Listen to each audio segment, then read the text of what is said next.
नमस्कार मित्रांनो, एन के ऑनलाईन क्लासमध्ये आपल्या सर्वांचं मनपूर्वक स्वागत. इयत्ता 12वी बोर्ड परीक्षेची प्रश्नपत्रिका कशा पद्धतीने सोडवायची याविषयीची माहिती आजच्या व्हिडिओमध्ये पाहणार आहोत. बऱ्याचशा विद्यार्थ्यांनी कमेंटमध्ये विचारलेलं आहे की सर पहिला प्रश्न कसा सोडवायचा, दुसरा प्रश्न कसा सोडवायचा. तर आपण संपूर्ण प्रश्नपत्रिकाच या ठिकाणी पाहूयात कशा पद्धतीने सोडवायची. तुमची जी आन्सर शीट आहे ती अशा पद्धतीने असते आणि सुरुवातीला डाव्या बाजूला वरती क्यू किंवा प्रश्न अशा पद्धतीचा एक चौकोन दिसतो आपल्याला. त्याच्या बाजूला प्रश्नाचा क्रमांक टाकायचा आहे. त्याच्या शेजारी जो समास आहे आपला, त्या समासामध्ये फक्त एक रेष मारणार आहोत आपण. एक्स्ट्राच्या रेषा मारण्याची गरज नाही आहे. सुरुवातीला ह्या ठिकाणी एक रेषा आणि शेवटी पाठीमागच्या बाजूला एक रेषा आपल्याला द्यायची आहे. याच्या व्यतिरिक्त रेषांची गरज नाही. 2 रेषा तुम्हाला पुरणार आहेत आणि फार रेषा मारून ते विचित्र पेपर तुमचा तयार होतो. जास्त रेषा न मारता फक्त समासामध्ये एक रेषा आणि शेवटी एक रेषा. त्यानंतर क्वेश्चनच्या बाजूला क्वेश्चन नंबर लिहा आणि मग प्रश्न सोडवायला सुरुवात करा. क्वेश्चन पहिल्यामध्ये जो आपण सोडवायला घेतोय तो समासात आपण जे आता 2 कॉलम केलेले आहेत त्याच्यातल्या पहिल्या कॉलममध्ये असा उपप्रश्न लिहायचा आहे. उपप्रश्न काय आहे तो देखील थोडक्यात तुम्ही 1 2 3 शब्दात लिहू शकता. पुढं विधाने पूर्ण करा. खालील शब्द लिहिण्याची गरज नाही, विधाने पूर्ण करा म्हणजे चेक करण्याला कळतं कोणता प्रश्न आहे. पहिला प्रश्न सोडवायला घ्यायचा आहे तो आपण 2 नंबरचा कॉलम केला, त्याच्यात नंबर टाकायचे आहेत आता प्रश्नांचे आणि विधाने पूर्ण करायचे आहेत. म्हणजे आधी विधान लिहावं लागेल. तर विधान लिहा आणि मग उत्तराला अंडरलाईन करा किंवा चौकोन करा. तुमच्या पद्धतीने तुम्हाला कसं योग्य दिसतंय त्या पद्धतीने ह्या ठिकाणी उत्तराला हायलाईट करायचे. त्यानंतर प्रश्न लिहून झाल्यावरती एक रेषा मारायची आहे. रेष आपण पहा प्रश्न क्रमांक 1 लिहिला आहे तिथपर्यंतच दिलेली आहे. हा जो उपप्रश्न आहे तिथं आपण रेषा घेतलेली नाही, संपूर्ण पेजला रेषा मारलेली नाही कारण प्रश्न संपलेला नाही. दुसरा प्रश्न सुरू होतो आहे नाणे बाजारातील निधीच्या कमतरतेचे कारण आणि उत्तर जे होतं ते आपण शेवटी लिहितो आहे त्याला अंडरलाईन करायची, पुन्हा एक रेषा मारायची. अशा पद्धतीने विधाने पूर्ण करायचे जे प्रश्न आहेत ते आपण असेच प्रश्न लिहून उत्तर जे आहे त्या उत्तराला अंडरलाईन करणार आहोत. प्रश्न संपला की खाली एक रेष मारायची, फक्त एक रेष मारायची आहे. 2 2 रेषा पण नाही मारायची. आपल्याला व्यवस्थित दिसावं ते आपण लिहिलेलं चांगलं वाटावं म्हणून 2 2 3 3 रेषा मारत बसू नका. एका सिंगल रेषेमध्येच त्या ठिकाणी जागा ठेवायची आणि पूर्ण हा प्रश्न संपल्यानंतरच अशा पद्धतीच्या 2 रेषा संपूर्ण पेजला मारायचं कारण प्रश्न देखील आता संपलेला आहे. त्यानंतर प्रश्न सोडवायला घ्यायचा आहे. प्रश्न तुम्ही नेक्स्ट पेजवरती घेतला तरी चालेल. मला वाटतं पहिला प्रश्न जो आहे तो एका पेजवरती, पाठीमागच्या पेजवरती, परत पुढच्या पेजवरती असं जरी लिहिलं तरी चालेल, काही हरकत नाही किंवा तिथंच कंटिन्यू केले तरी चालतात. इथं काही तसा एवढा इश्यू नाही. जो काय आहे तो थोडक्यात लिहा. विसंगत शब्द ओळखायचा प्रश्न आहे तर तिथे लिहा विसंगत शब्द ओळखा. नंतर पहिला त्याच्यातला सुरुवातीला काहीतरी कन्सेप्ट दिली जाते आणि मग त्याच्यातून एक शब्द आपण निवडतो जो चुकीचा आहे तो. मग कन्सेप्ट काय होती, प्राप्तीच्या संकल्पना दिलेल्या होत्या, त्याच्यात ही एकूण खर्चाची संकल्पना टाकली ना, म्हणजे गटातनं बसणारा शब्द एकूण खर्चाचा होता.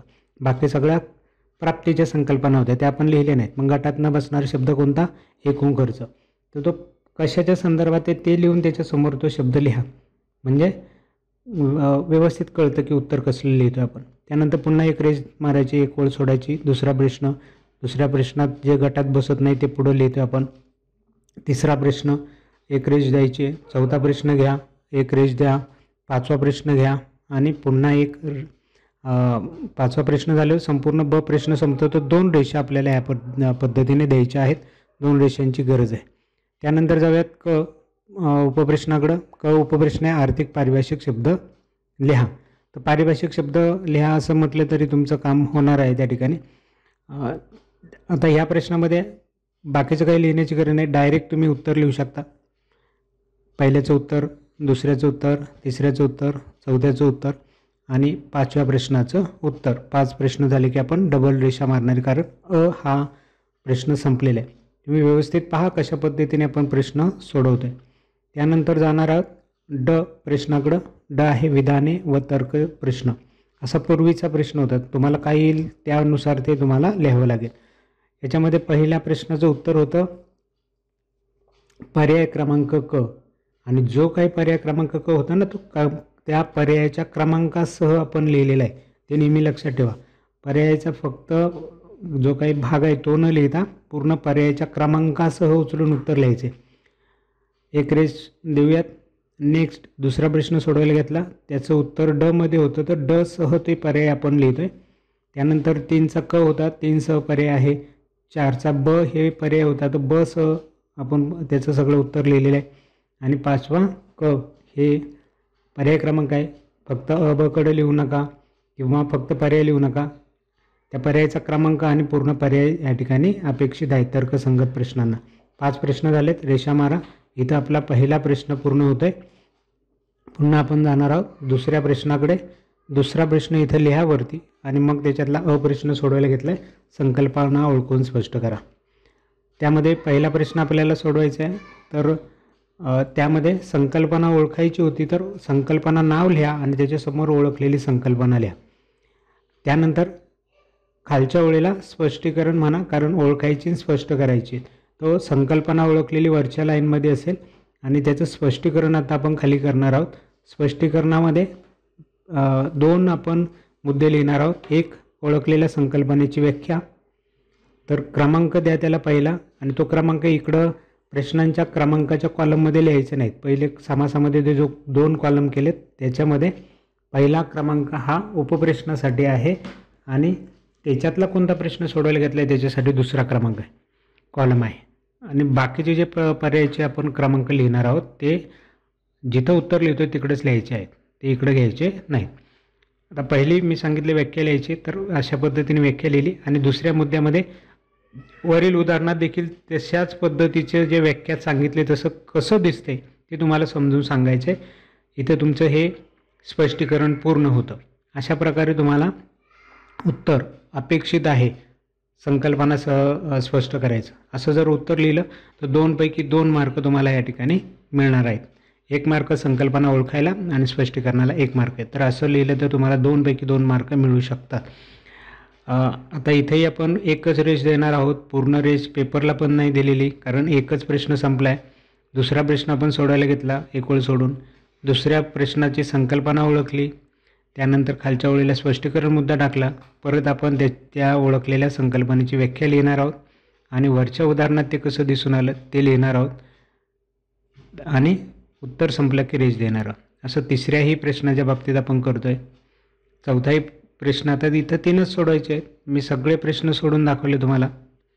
आणि जेव्हा प्रश्न आपला संपेल 3 संकल्पना संपल्यावर त्यावेळेस अशा पद्धतीच्या 2 रेषा आपल्याला द्यायच्या आहेत. तर पहा, असं उत्तर आपल्याला पाहायला पण किती छान वाटतंय. तर अशी उत्तरं तुमची असली पाहिजे, तर तुम्हाला पैकीच्या पैकी गुण अर्थशास्त्रामध्ये मिळतील. आणि मुद्देसूदपणा किती व्यवस्थित दिसतोय. स्पष्टीकरणामध्ये मी 1 आणि 2 क्रमांक टाकलेत, तर तिथं जागा सोडलेली आहेत आणि जे स्पष्टीकरण ते एकदम एका लाईनीमध्ये एका खाली एक दिसतंय.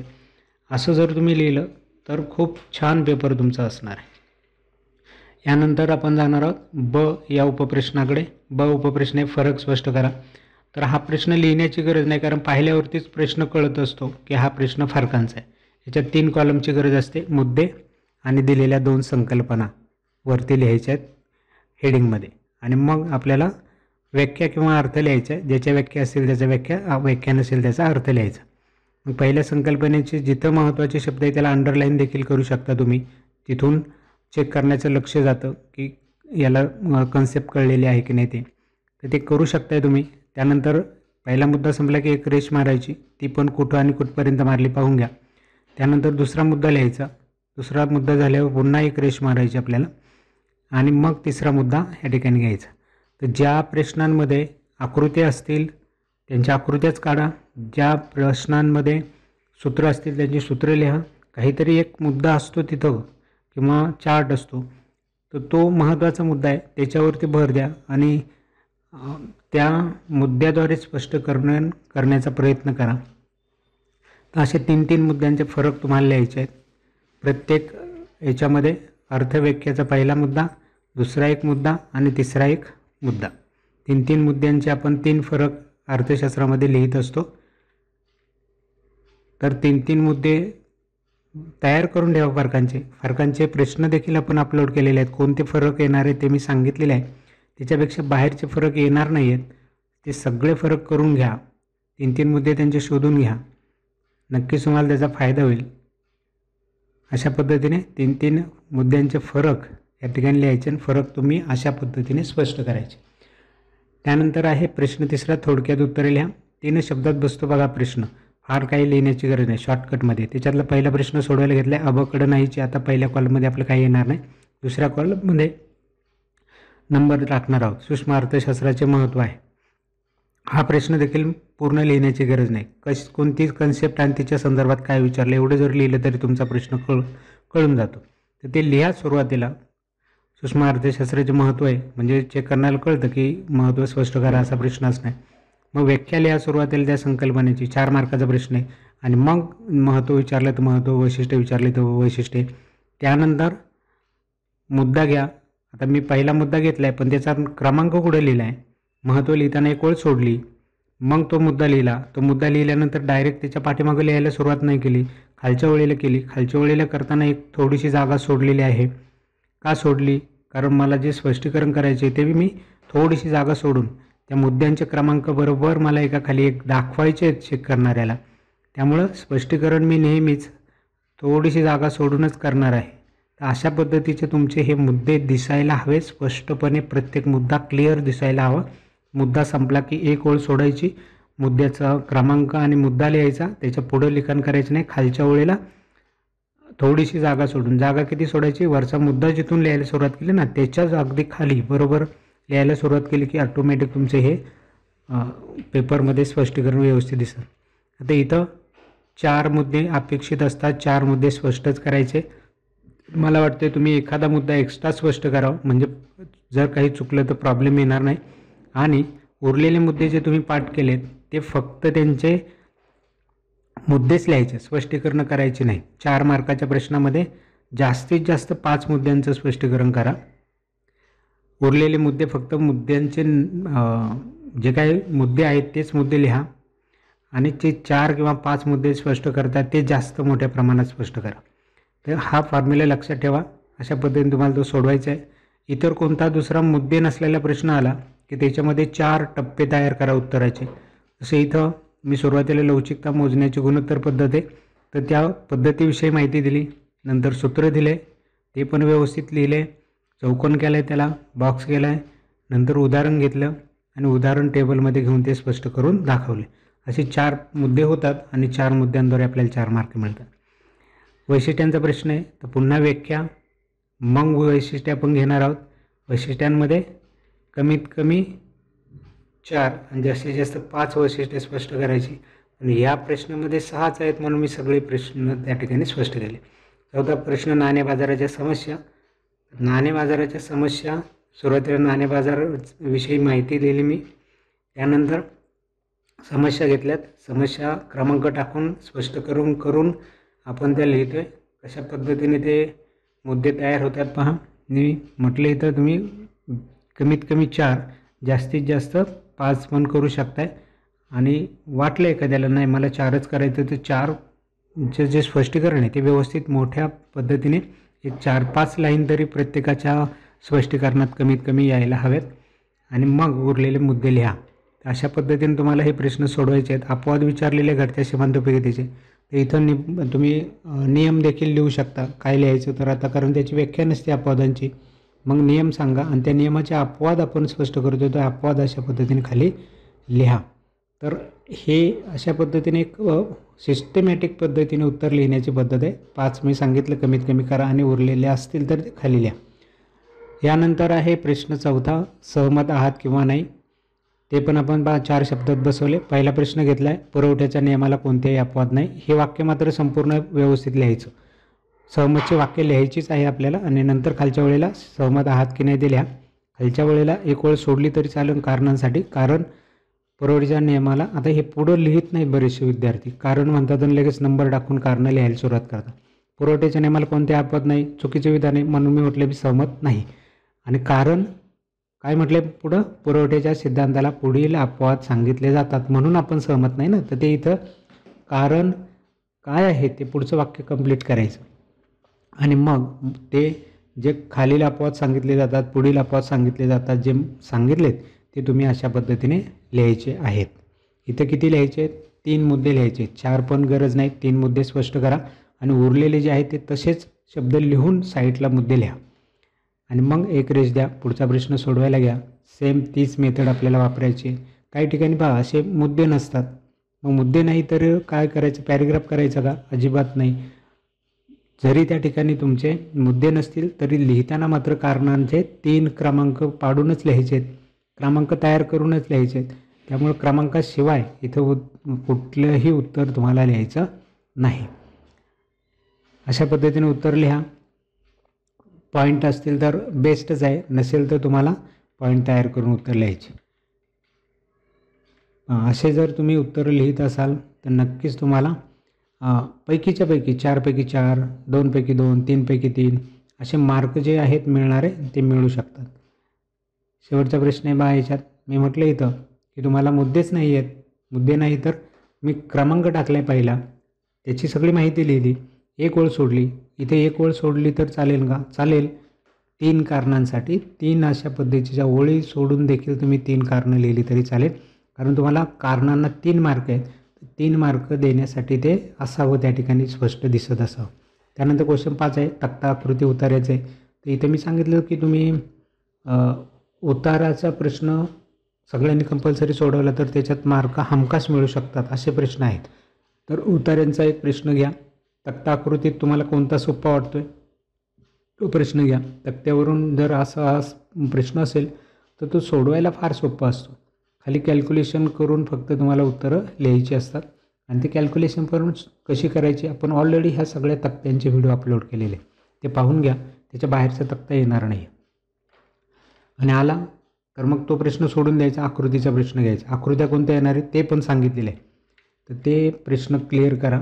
ह्या टेबलमध्ये प्रॉब्लेम असा असतो की टेबलमधल्या संख्या तुम्ही सोडवल्या तर 2च मार्क आहे आणि त्याच्यासोबत एकतर त्याची आकृती काढायला सांगतील किंवा असे खाली दुसरे 2 प्रश्न विचारतील. मग ते डिस्ट्रीब्युशन होते 2-2मध्ये. तर तेही तुम्हाला जमलं पाहिजे. कसं सोडवायचे ते ऑलरेडी आपण सांगितलेले आहे. दुसरा प्रश्न आकृती विचारलेल्या प्रश्नांचा आहे, तर ते पण 4 प्रश्न येऊ शकतात आकृतीवरती. 4 प्रश्न मी सोडवलेत पहा. त्याचे नंबर कुठं टाकलेत, का टाकलेत हे कळलं पाहिजे, कारण दुसरा प्रश्न संपलेला आहे आपला. दुसऱ्याच्या खाली जर नंबर टाकले तर मग याचा अर्थ पहिला प्रश्न सोडवायला घेतला असं त्याचं होतं. म्हणून आपल्याला त्या गोष्टी इथं टाळायच्या आहेत. नंबर नेहमी समासाच्या बाहेर आपण आतमध्ये लिहिणार आहोत. त्यानंतर तिसरा प्रश्न उतार्यावरचा आहे. मी सांगितले हे उतार्यातून शोधून लिहायची उत्तरं असतात तर फार सोपी असतात. ते पहा, क्रमांक मी कुठं लिहिले आहेत, उत्तर लिहायला सुरू कुठून केलं, कुठपर्यंत लिहिले, हे अशा पद्धतीने सगळे नियम फॉलो करून उत्तरं लिहायचे आहेत. आता इथं शेवटचा प्रश्न 2 मार्काचा आहे, तर त्याचे 2 पॅरेग्राफ करा 2 मार्कासाठी. त्यानंतर शेवटचा प्रश्न आहे 8 मार्काचा. याच्यात जर नियम आला अपवादासह किंवा गृहीतांसह तर नेहमी नियम लिहिताना मुद्देसूद पाना लागतो. तो मुद्देसूद पाना काय, पहिला जो कोणता नियम असेल त्याची प्रस्तावना लागते, ती प्रस्तावना लिहायची. नंतर नियम काय आहे तो नियम लिहायचा, कारण त्यांना मार्क आहेत. प्रस्तावनेला 1 मार्क, नियमाला 2 मार्क, अशा पद्धतीने चेकिंगच्या वेळेस आम्हाला सांगितलं जातं. तर हे लिहिणं गरजेचं आहे. तक्त्याद्वारे स्पष्टीकरण, तक्त्याला 1 मार्क, स्पष्टीकरणाला अर्धा मार्क. तर हे दोन्ही घटक लागतात. तक्ता लिहा, त्याचं स्पष्टीकरण करा. आकृती लिहा, आकृतीला 1 मार्क, त्याच्या स्पष्टीकरणाला अर्धा मार्क, असं ठरवून दिलेलं असतं. तर ते जेवढे तुम्ही लिहाल त्याला तसे मार्क आहेत. अपवाद विचारले तर गृहीतकांचा काही प्रश्न येत नाही, परंतु गृहीतकांना पण मार्क असतात. त्या प्रश्नामध्ये दिलं नाही गृहीतक आणि अपवाद लिहा. तिथं म्हणतात अपवाद स्पष्ट करा. अपवाद विचारले की कंपल्सरी गृहीतांचे मुद्दे लिहायचे, पण गृहीतच विचारली तर मग अपवाद लिहिण्याची गरज नाही, कारण अपवाद हा त्याच्या पुढचा भाग असतो. गृहीतक त्याच्या आतमध्ये येणारा पहिला आधीचा भाग आहे. मग अपवाद विचारल्यावर गृहीत लिहायची, पण गृहीत विचारल्यावर अपवादांकडे जाण्याची गरज नाही. तर अशा पद्धतीने तुम्हाला अपवाद विचारले तर मग अपवाद स्पष्ट करा. आपण मुद्दे लिहिण्याची मेथड पहा. सेम मेथड मी सगळ्या पेपरमध्ये वापरली आणि त्याच पद्धतीने सगळे मुद्दे स्पष्ट करत आहे. तर अशीच मेथड तुम्हाला फॉलो करायची. इथं पहिला प्रश्न संपला. नंतर दुसरा प्रश्न आहे मक्तेदारीची वैशिष्ट्ये. अर्थ सांगून म्हटले, अर्थ सांगितला, व्याख्या सांगितली, नंतर त्याची वैशिष्ट्ये स्पष्ट करायला घेतली. ही सगळी वैशिष्ट्ये. आता 8 मार्काचा प्रश्न असल्यामुळे 2 मार्क तुमचे मक्तेदारी म्हणजे काय यासाठी असतील आणि उरलेले 6 मार्क तुमचे वैशिष्ट्यांसाठी असते, म्हणून कमीत कमी 6 वैशिष्ट्ये इथे लागणारच आहे सोडवायला. त्यानंतर सार्वजनिक खर्चात वाढ होण्याची कारणं होती. तर मग मी सुरुवातीला सार्वजनिक खर्च म्हणजे काय सांगितलं आहे आणि मग कारणं त्याची सांगायला सुरुवात केली. आणि हे सगळी कारणं अशा पद्धतीने कमीत कमी आता इथं कारणंच विचारले म्हणून 8 मुद्दे गरजेचे आहेत. असे 8 मुद्दे लिहायचे. तर मित्रांनो, अशा पद्धतीने ही आपली अर्थशास्त्राची प्रश्नपत्रिका सोडवा. खूप छान अशी उत्तरपत्रिका तुम्हाला डेव्हलप करता येते, तयार करता येते आणि सिस्टमॅटिकपणा त्याच्यात वापरता येतो. तर मला वाटतं सर्वांनाच ही प्रश्नपत्रिका कशी सोडवायची कळलं असेल. आता तुम्ही म्हणत असाल की सर हे उत्तर आम्हाला दाखवा, हे सगळं दाखवा. आता ऑलरेडी आपण आपल्या चॅनलवरती ही सगळी उत्तरपत्रिका जी आहे ती प्रश्नांवाईज एक व्हिडिओ तयार करून तिथं शिकवलेले आहेत, सांगितलेले आहे हे कसं लिहायचं, काय करायचं. ते व्हिडिओ जरी तुम्ही पाहिले तरी तुम्हाला त्याचा फायदा होईल. तर मित्रांनो, मला वाटतं की प्रश्नपत्रिका सोडवण्याच्या संदर्भातला कोणताही प्रश्न तुमच्या मनात राहणार नाही. काही प्रॉब्लेम असेल तर एकदा दोनदा परत ऐका, एकही प्रश्न तुमच्या मनात राहणार नाही. अशा पद्धतीने आपण हे डिटेलमध्ये घेतलेलं आहे. आणि तरी प्रश्न असेल तर ऑलरेडी आपण प्रश्नानुसार जे एक व्हिडिओ अपलोड केले, प्रश्न पहिल्याचा 1, प्रश्न दुसऱ्याचा 2, प्रश्न तिसऱ्याचा, प्रश्न चौथ्याचा. तर ते व्हिडिओ पहा. तिथं खूप डिटेलमध्ये 15-15, 20-20 मिनटं आपण एका प्रश्नाला दिलेत आणि सगळे उत्तरं समजून सांगितलेले. तिथेही तुमचे प्रश्न क्लिअर होते. तर चला मित्रांनो, आजचा व्हिडिओ या ठिकाणी थांबूयात. भेटूया आपल्या पुढच्या नवीन व्हिडिओमध्ये अर्थशास्त्राच्या संदर्भातील इतर आणखीन काही माहित्यांसोबत. तोपर्यंत नमस्कार.